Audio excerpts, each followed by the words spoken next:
नमस्कार, अपना उत्तराखंड में आप सबका स्वागत है। मैं हूं आपके साथ प्रीति सिंह। चलिए उत्तराखंड की कुछ ताजा तरीन खबरों पर नजर डालते हैं। उत्तराखंड के मुख्यमंत्री त्रिवेंद्र सिंह रावत हरिद्वार दौरे पर रहे आज, जहां पर उन्होंने कुंभ कार्यों का निरीक्षण किया और इस दौरान उन्होंने कहा कि हरिद्वार कुंभ की विधिवत शुरुआत बहुत ही बेहतर तरीके से यहां पर होगी। कुंभ मेला साफ और स्वच्छ होगा। साथ ही उन्होंने ये भी कहा कि ये कुंभ मेला सभी की उम्मीदों पर खरा उतरेगा।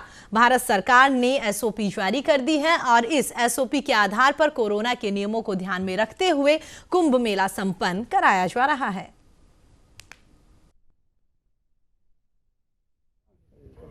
जहाँ पर टेंटिंग होनी है वो सारे स्थल, उस पर जो सुविधाएं चाहिए वो सुविधाएं उस पर उपलब्ध कराई जा रही हैं। कुंभ के विधिवत शुरुआत बहुत बेहतर तरीके से होगी। साफ कुंभ होगा, स्वच्छ कुंभ होगा। कोविड के कारण जो बाधाएं आई उसके बावजूद सारे काम ये समय पर हो रहे हैं। यानी कि जब श्रद्धालु देश विदेश से हरिद्वार में आएंगे, हरिद्वार में निर्धनों और साधु संतों की बेहतर चिकित्सा सुविधा के लिए प्राचीन अवधूत मंडल आश्रम की ओर से एक धर्मार्थ चिकित्सालय यहां पर खोला गया है, जिसका उद्घाटन मुख्यमंत्री त्रिवेंद्र सिंह रावत ने किया। इस दौरान कई संत यहां पर मौजूद रहे। सीएम त्रिवेंद्र सिंह रावत ने कहा है कि अवधूत मंडल आश्रम का ये प्रयास जो है वो बेहद सराहनीय है। इससे जरूरतमंदों को कम दाम में और साधु संतों को निःशुल्क अच्छी चिकित्सा सुविधाएं यहां पर मिल सकेगी। यह प्रदेश का 9वां धर्मार्थ अस्पताल होगा। वहीं पर अवधूत मंडल आश्रम के प्रमुख स्वामी रूपेंद्र प्रकाश ने कहा है कि स्वामी राम प्रकाश धर्मार्थ चिकित्सालय का संचालन स्वामी विवेकानंद हेल्थ मिशन की ओर से किया जाएगा। इस अस्पताल में मूलभूत सेवाओं के साथ में सभी आधुनिक चिकित्सा सुविधाएं भी यहां पर उपलब्ध होगी।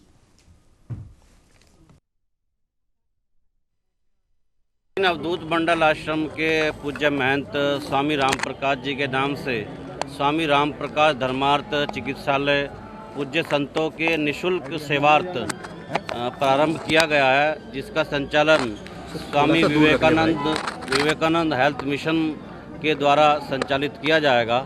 हरिद्वार में निसहाय और ऐसे गरीब लोगों के लिए भी निःशुल्क चिकित्सा रहेगी। यहाँ पर देश भर के ऐसे विशिष्ट डॉक्टर इसकी सेवाएं देंगे और हरिद्वार के लिए सभी संतों के लिए निःशुल्क स्वास्थ्य सेवा रहेगी। स्वास्थ्य मिशन के द्वारा ये 9वां अस्पताल उत्तराखंड में शुरू हो रहा है। 4 धाम हैं, उसके अलावा धर्मावाला देहरादून में है, पीपलकोटी चमोली में है, गुप्तकाशी रुद्रप्रयाग जिले में है और मनेरी और बड़कोट। इस तरह से कुल मिलाकर 9वां ये आज यहाँ पर सेवार्थ चिकित्सालय शुरू हुआ है। मैं ट्रस्ट को बहुत बधाई देता हूँ कि एक बहुत बढ़िया बेहतरीन अस्पताल यहाँ पर, जिसमें आईसीयू भी है और ओपीडी भी है और क्या कहते हैं उसको ऑपरेशन थिएटर भी है, डेंटल, आई, हार्ट, तमाम तरह की केयर यहाँ पर होंगी। तो जो गरीब लोग हैं और साधु संत समाज होगी, जो साधु समाज हैं उनकी। उत्तराखंड के सीएम त्रिवेंद्र सिंह रावत ने देहरादून हरिद्वार हाईवे पर लाल तप्पड़ में निर्माणाधीन फ्लाईओवर का यहां पर निरीक्षण किया है। इस दौरान मुख्यमंत्री रावत ने अधिकारियों और कर्मचारियों के साथ में फ्लाईओवर के साथ जो भी कामकाज अभी तक किया गया इसकी जानकारी ली। साथ ही उन्होंने कहा है कि 31 जनवरी तक हाईवे पर फ्लाईओवर का काम पूरा हो जाएगा। दरअसल लाल तप्पड़ में बन रहे इस फ्लाईओवर से देहरादून हरिद्वार की दूरी और भी कम हो जाएगी। वहीं पर यह इलाका एलिफेंट कॉरिडोर भी है। यहां पर लगातार वाहनों की आवाजाही से वन्य जीवों को ही नहीं बल्कि इंसानों की भी जान को खतरा रहता था। अब फ्लाईओवर के बनने से लोगों को सहूलियत मिलेगी।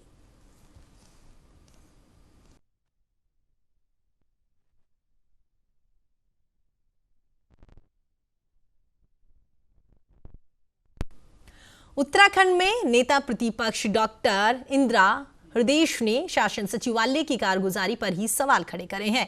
और इस दौरान इंद्रा ने बताया है कि पिछले 9 महीने से उनके शासन द्वारा उपलब्ध कराए गए वाहन चालक को वेतन नहीं मिला है। इस संबंध में कई बार उन्होंने संबंधित अधिकारी, शासन में सचिव और साथ ही अन्य अधिकारियों को भी मौखिक तौर पर अवगत करवाया है। इतना ही नहीं, विधानसभा में इस विषय पर बोला गया, लेकिन उसके बाद भी उनके ड्राइवर को सरकार से अभी तक सैलरी नहीं मिली है। अब उन्होंने राज्य के मुख्य सचिव को इस मामले में अवगत करवाया है और उम्मीद जताई है कि अब जाकर कहीं ना कहीं ये मामला सुलझता हुआ नजर आएगा। ये सही है, जो मेरा ड्राइवर चलाता है ये पीआरडी की सेवा से नियुक्ति हुई थी, लेकिन अब रेगुलर इसका सिलेक्शन हो गया और विधानसभा की नौकरी में है। मैंने फाइनेंस सेक्रेटरी से लेके विधानसभा के सचिव तक और सदन में भी इसे बोला, पर उसे अभी तनख्वाह मिली ही नहीं है। और आज मैंने चीफ सेक्रेटरी से इस बारे में बात की और मैंने कहा जो लोग जिम्मेदार है इसके तनख्वाह न देने के, उनको भी सजा मिलनी चाहिए। अब मैं व्हाट्सएप से उन्हें पूरी डिटेल भेजूंगी, तो देखती हूँ कितने दिन में वो इसका समाधान करते। कानपुर के लडोरा निवासी व्यापारी संजय अग्रवाल द्वारा खानपुर विधायक पर संपत्ति हड़पने और धमकाने के आरोप लगाए गए थे। इस मामले में एक वीडियो वायरल होने के बाद में विधायक श्वेम्पे ने प्रेस कॉन्फ्रेंस करते हुए मीडिया के सामने ऑडियो और वीडियो रखते हुए अपना पक्ष रखा था, जिसके बाद में इस मामले में श्वेम्पे के पिता राजा नरेंद्र सिंह की तहरीर पर दोनों भाइयों संजय अग्रवाल और अजय अग्रवाल के खिलाफ में पुलिस ने धोखाधड़ी और अन्य धाराओं में मुकदमा दर्ज किया था। अब एक और ऑडियो वायरल हुआ है जिसमें खानपुर विधायक व्यापारी को गाली गलौज करते हुए धमकाते हुए नजर आ रहे हैं, जिस पर विधायक श्वेम्पे ने सफाई दी है और वायरल ऑडियो को पुरानी बताया। चेष्टा चल रही है कि हमें कैसे बदनाम करे। ये पैसा अदा नहीं करना चाहता जो देनदारी इसके ऊपर है, जबकि उसमें मौजूद लोगों ने मिलकर छूट भी करवा दी थी। लगभग 4 करोड़ का हिसाब इसके ऊपर निकल रहा था। लोगों ने कहा साहब इसमें छूट करिए। मैंने कहा भैया सारे छोड़ दो, जब अभी तक तो उसने दिया नहीं था कुछ भी, कि नहीं जी नहीं आप राजा लोग हैं कुछ छोड़िए। तो मैंने कहा भाई चलो आपकी मर्जी, जो आप कर दें कि जी इसको धोखेबाजी की सजा मिलनी चाहिए, इस पर 2 करोड़ 44 लाख कर दो। मैंने कहा चलो जो आपकी मर्जी। मैंने कलम फेर दी। इसने वादा भी किया कि मैं 11 तारीख को आकर के आपके नाम बैनामा कर दूंगा। 9 तारीख को वादा किया, फिर आरोप लगा दिया कि साहब मुझे तो मारपीट के लाया गया, हथियारों के बल पे लाया गया। मैंने वो तमाम वीडियो और ऑडियो अपने सम्मानित पत्रकारों को मैंने व्हाट्सएप कर दिए हैं। आप अपने ग्रुप में भी डाल सकते हैं और लोगों को बता सकते हैं कि असलियत क्या है। ये भट्टे में मुंशी का काम करता था और इन्होंने 12 या 14 बीघे ज़मीन भट्टे वाले को बताया कि मैं मिट्टी खुदान के वास्ते मिट्टी ले रहा हूँ, और उसका बैनामा इसने अपने बहनोई के या किसी रिश्तेदार के नाम करा दिया और भट्टे वाले को बता दिया कि जी मिट्टी उठाई। वो सारे इसी इतना लूट का खाया उसे भट्टे वाले को, उसे अपना भट्टा ही बंद करना पड़ा। ये इतने सातिर किस्म के लोग हैं। एक बर्तन की दुकान करने वाला करोड़पति कैसे हो गया? कहाँ से आया इतना पैसा? ये इनकी कारगुजारी है। आप लंढोरा कस्बे में किसी आदमी से जाकर पता कर लो कि कितने ईमानदार आदमी है ये। तो जिस तरह से इनके आरोप निराधार है, चुनाव को लेकर अभी से सारे आरोप निराधार है। विपक्षियों के साथ खेल रहा है मिलकर, विधायक जी की छवि को धूमिल करने का प्रयास कर रहा है।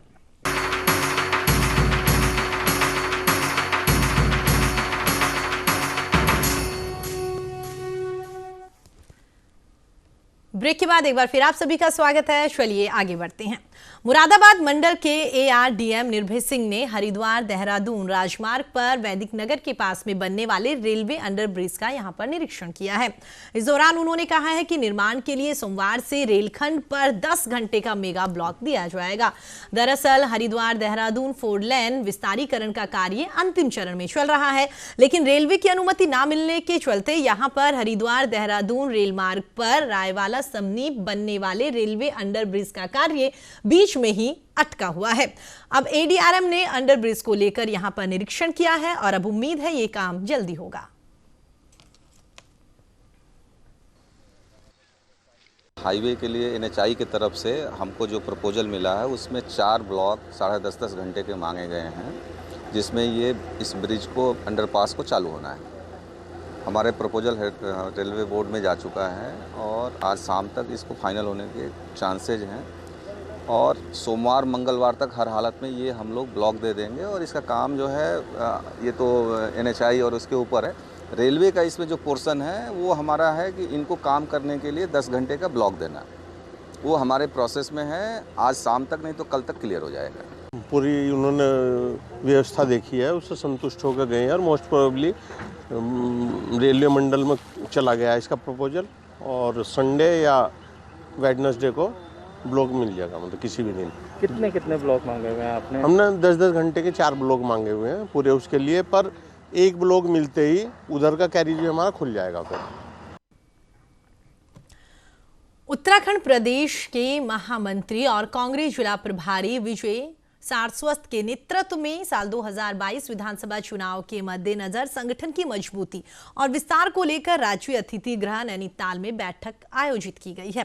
बैठक के बाद में मीडिया से बातचीत करते हुए उन्होंने कहा कि कांग्रेस सरकार और हरीश रावत ने राज्य में हर वर्ग के उत्थान के लिए बहुत ही अच्छे कार्य करे हैं, जबकि बीजेपी सरकार ने जनता से जितने भी वादे करे वो वादे आज तक बीजेपी पूरा नहीं कर पाई, चाहे वो किसानों की आय दुगनी करने की बात हो या फिर बेरोजगारों को रोजगार देने की मोदी सरकार ने कोई भी काम नहीं किया।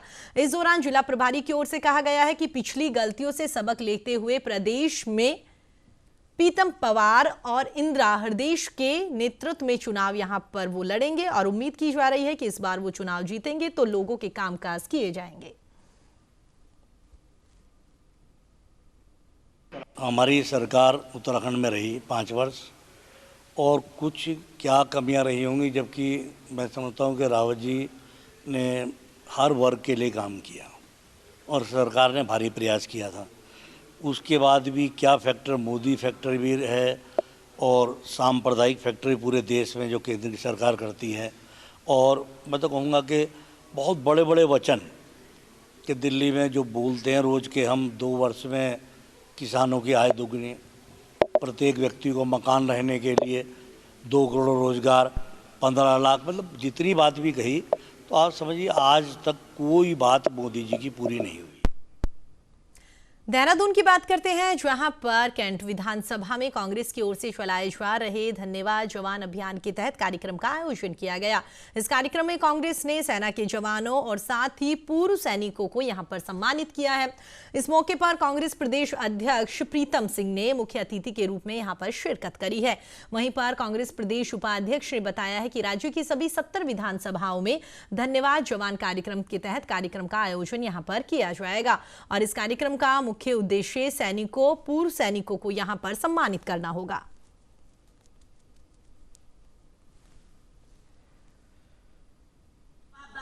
प्रदेश अध्यक्ष प्रीतम सिंह जी ने ये कार्यक्रम लॉन्च किया था धन्यवाद जवान का। तो जवान जो हमारे देश की सेवा के लिए अपना सर्वस्व न्यौछावर करने को तैयार रहता है, उनके परिजनों को हम रिकॉग्नाइज करें, उनके कामों को, जो देश के लिए जान देने के लिए तैयार रहते हैं उनको। तो प्रदेश अध्यक्ष जी ने एक टोल फ्री नंबर लॉन्च किया था और उसके बाद हमने पूरे प्रदेश की हर एक विधानसभा में सैन्य परिवार, जो पूर्व सैनिक हैं, जो इस समय वर्तमान में सैन्य बलों में काम कर रहे हैं और जो शहीद हुए हैं, उनको सम्मानित करने का और उनको पास जा कर के उनकी कुशल सेम लेने का कार्यक्रम हमने लॉन्च किया है। आज कैंट विधानसभा क्षेत्र में 26 जनवरी को लेकर नैनीताल की पुलिस ने सभी तैयारियां लगभग पूरी कर ली हैं। गणतंत्र दिवस के मौके पर हर साल की तरह इस बार भी नैनीताल के डीएसए मैदान में पुलिस की ओर से परेड की जाएगी और इस बार परेड को खास बनाने को लेकर पुलिस बल की 6 टुकड़ियां यहां पर एनसीसी कैडेट परेड में भाग लेती हुई नजर आएगी। गणतंत्र दिवस की परेड को लेकर पुलिस पिछले कई दिनों से लगातार तैयारियां करती हुई नजर आ रही है। इस परेड में रेगुलर पुलिस के अलावा ट्रैफिक, फायर और साथ ही पीएसी और सीपीयू के जवान भी यहां पर हिस्सा लेते हुए नजर आ रहे हैं। साथ ही आपको ये भी बता दें, गणतंत्र दिवस को लेकर शहर में सुरक्षा के भी पुख्ता इंतजाम पुलिस की ओर से किए गए हैं। 26 जनवरी के परिप्रेक्ष्य सुरक्षा की दृष्टि से सभी थानाध्यक्षों को इसमें निर्देशित किया गया है कि जितने भी उनकी भीड़ भाड़ वाले इलाके हैं, हमारे रेलवे स्टेशन हैं, बस अड्डे हैं, टैक्सी स्टैंड्स हैं, जहाँ पे लोग आते जाते हैं, लगातार वहाँ पे मूवमेंट बना रहता है और बड़ा फ्लूइड सा मूवमेंट होता है। वहाँ पर जो है चेकिंग प्रॉपर्ली होगी, डॉग स्क्वाड के साथ में भी चेकिंग्स करवाई जाएंगी ताकि कोई भी जो अप्रिय घटना है वो घटित होने से हम उसको प्रिवेंट कर सकें। साथ ही साथ परेड की रिहर्सल, आज फाइनल रिहर्सल हुई है, ड्रेस रिहर्सल, उसका भी हम लोगों ने देखा है और बिल्कुल बढ़िया हो रही है हमारी परेड और हम आशा करते हैं कि हमारी 26 जनवरी की परेड बहुत।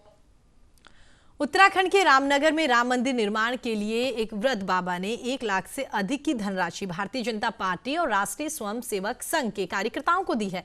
इस दौरान धनगिरी महाराज ने बताया है कि जिस दिन बाबरी मस्जिद का विध्वंस हुआ था उस दौरान वो वहीं कार सेवा में मौजूद थे। उन्होंने संकल्प लिया था कि जब भी राम का मंदिर का निर्माण यहाँ पर होगा तो वो इसके लिए तन मन धन से सेवा करेंगे। उनका कहना है कि केवल उनकी मेहनत से ही उन्होंने इस धन को इकट्ठा किया है। उन्होंने आगे ये भी बताया, उनका मानना है कि ये धनराशि जो है वो प्रभु के चरणों में पहुंचेगी तो उसका उद्धार होगा। जिस समय बाबरी मस्जिद टूटा था मैं वहीं था, मतलब कार सेवक में। तब से हमारा ये संकल्प था जब मंदिर बनेगा तो हम तन मन धन से हम सेवा करेंगे करके हमने संकल्प करा था। उसके बाद में मतलब अब हमारी वो व्यवस्था हो गई, हमें ये पता नहीं कि हम तन तो हमारे पास है नहीं, ये एक एक पैसा करके हमने जैसे तैसे इकट्ठा कर रखा है। भक्तजनों की भी यही कृपा थी कि तुम अपनी इच्छा पूरी करो सब समिति से, इसलिए मैंने इसको मतलब यानी प्रभु श्री रामचंद्र जी के वहाँ तक चरणों में इस प्रसाद को पहुँचाने की।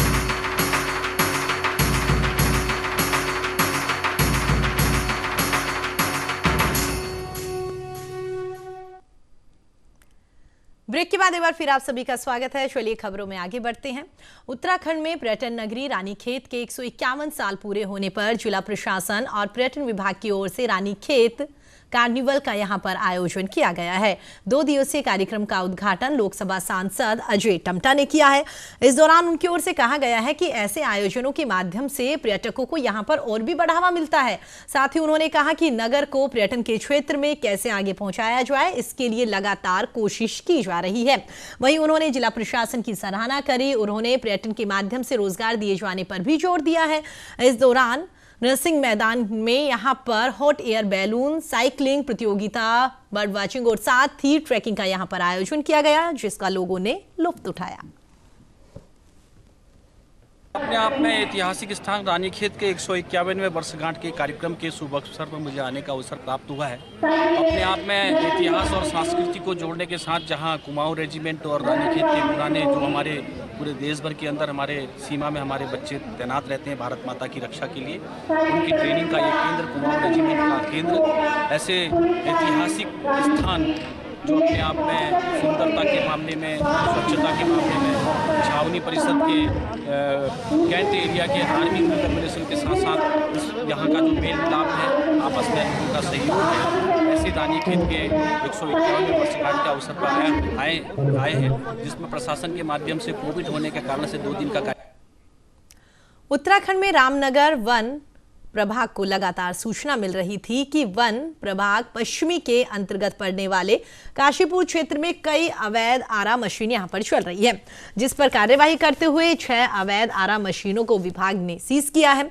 आपको यह भी बता दें कि रामनगर वन प्रभाग तराई पश्चिमी के अंतर्गत काशीपुर क्षेत्र में कई ऐसी आरा मशीनें हैं जो कि अवैध तरीके से लगातार यहां पर चल रही थी, जिसकी सूचना वन विभाग को लंबे समय से मिल रही थी, जिसकी जानकारी विभाग ने जुटाई, जिसके बाद में एसडीओ के नेतृत्व में एक टीम का गठन किया गया, जिसके बाद में इन आरा मशीनों में छापेमारी की कार्रवाई की गई है। छापेमारी की कार्रवाई से आरा मशीन स्वामियों में अचानक से हड़कंप मच गया।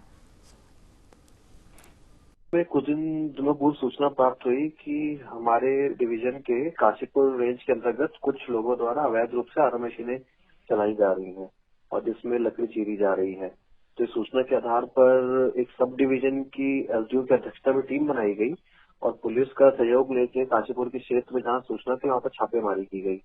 छापेमारी के दौरान 6 ऐसी मशीनें पाई गई हैं जो अवैध रूप से चल रही थी, तो समस्त मशीनों को सीज कर दिया गया है। पौड़ी की वादियों को निहारने के लिए शहर में जगह जगह बनाए गए व्यू पॉइंट्स अब धीरे धीरे कूड़े के ढेर में तब्दील हो रहे हैं। वहीं पर ये व्यू पॉइंट्स अब शराबियों का अड्डा बन गया है। यहाँ पर रोजाना शराबियों की पार्टी होती रहती है, जिसकी वजह से आमजन को काफी परेशानी का सामना करना पड़ रहा है। 250-300 लोग पर डे यहाँ पे घूमने आते हैं सुबह से लेकर शाम तक। तो वो लोग क्या करते हैं कि अपना खाना जो प्लास्टिक है, चिप्स हैं या अन्य जो खाना पैक करके लाते हैं और डिस्पोजल जो पानी की बोतलें हैं, कोल्ड ड्रिंक की बोतलें हैं और वो यहाँ डाल देते हैं। कुछ शरारत हमने आज इस व्यू पॉइंट में स्वच्छता कर दी या कंडोला मंदिर में स्वच्छता कर दी, तो दूसरे दिन देखते हैं हम वहाँ की वहाँ कूड़े का ढेर हो जाता है। तो ये कूड़े का ढेर देखो, पहले नगर पालिका बोलते थे कि गाड़ी नहीं आ रही है, अब गाड़ी भी प्रत्येक दिन गाड़ी आ रही है और कूड़ेदान लगे हुए हैं, लेकिन प्रत्येक इंसान जो है जागरूक नहीं हो रहा है। तो मैं इस संदेश के माध्यम से ये पहुँचाना चाहती हूँ कि प्रत्येक इंसान जो है जागरूक हो। और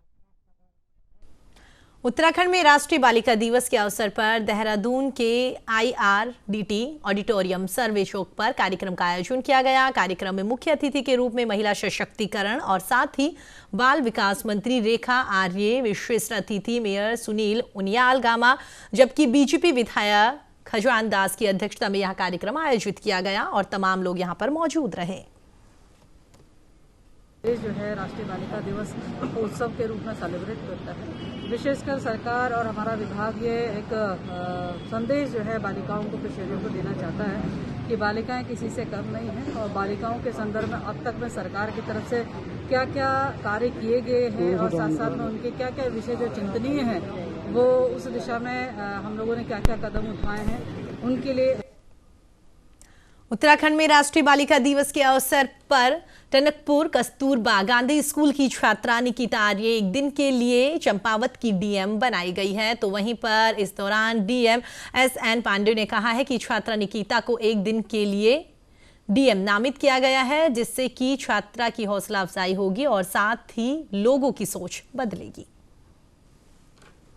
बहुत खुशी है कि मुझे आज चंपावत जिले का DM नामित किया गया है। एक दिन का DM नामित किया गया है। मुझे बहुत खुशी हो रही है। यहाँ के तरह तरह के मैंने एक्सपीरियंस लिए हैं। मैं चाहती हूँ कि मुझे यहाँ की बहुत खुशी हुई। मैं चाहती हूँ कि मैं आगे जाके अपने भविष्य में DM ही बनूँ। कस्तूरबा गांधी बालिका विद्यालय की छात्रा निकिता आर्य, जो कक्षा 10 की छात्रा है, उसको हमने आज जिलाधिकारी नामित किया है और वह जो है विभिन्न विभागों की समीक्षा बैठक करेगी। इसका उद्देश्य है कि उस बालिका में स्वयं और अन्य बालिकाएं जो इसको देखेंगी या इसको विभिन्न माध्यमों से उनके संज्ञान में आएगा, उनके अंदर एक आत्मविश्वास पैदा होगा कि वह भी। नैनीताल में मां बेटे का जमीनी विवाद का मामला सामने आया है। जानकारी के अनुसार मुताबिक यहां पर मंगोली क्षेत्र में मां बेटे के बीच में जमीन को लेकर काफी समय से विवाद चल रहा था। इसको लेकर कई बार दोनों में मारपीट भी होती रहती थी।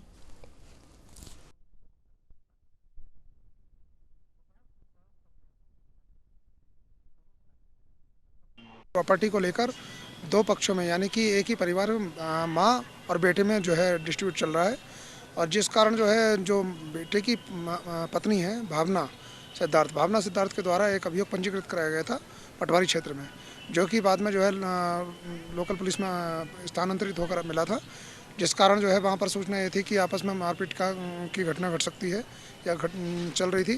तो कल पुलिस गई तो उसमें से कुछ लोगों को बुलाकर लेकर आई थी पूछताछ के लिए।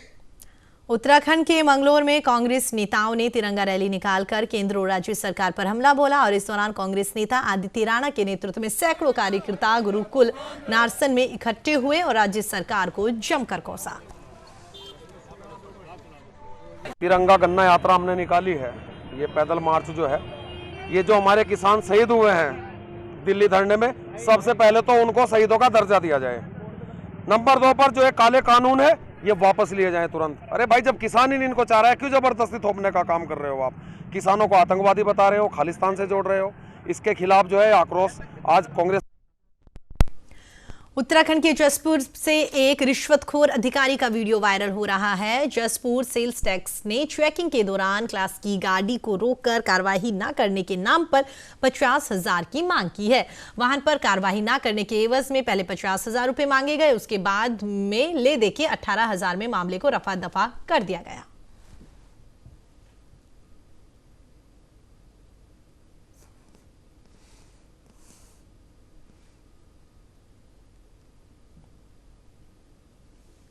निवासी इसके द्वारा एक्साइज टैक्स अधिकारी है, इसके विरुद्ध एक शिकायत प्रार्थना पत्र प्रस्तुत किया है इनके विरुद्ध। तो इसमें CD भी साथ में संलग्न है, तो इसका जो है परीक्षण कराया जाएगा और जो भी इसमें दोषी होगा उसके खिलाफ कार्रवाई की जाएगी। संबंधित विभाग को लेकर पहले तो प्रथम स्तर पर इसकी जांच कराई जाएगी और जांच में यदि तथ्य सही पाया जाए तो इनका जो विभाग उच्च अधिकारी है उसके लिए जो है रिपोर्ट प्रेषित कर दी जाएगी। चलिए फिलहाल अपना उत्तराखंड में इतना ही। देश और दुनिया की तमाम खबरों की अपडेट्स के लिए आप देखते रहिए न्यूज़ इंडिया। नमस्कार।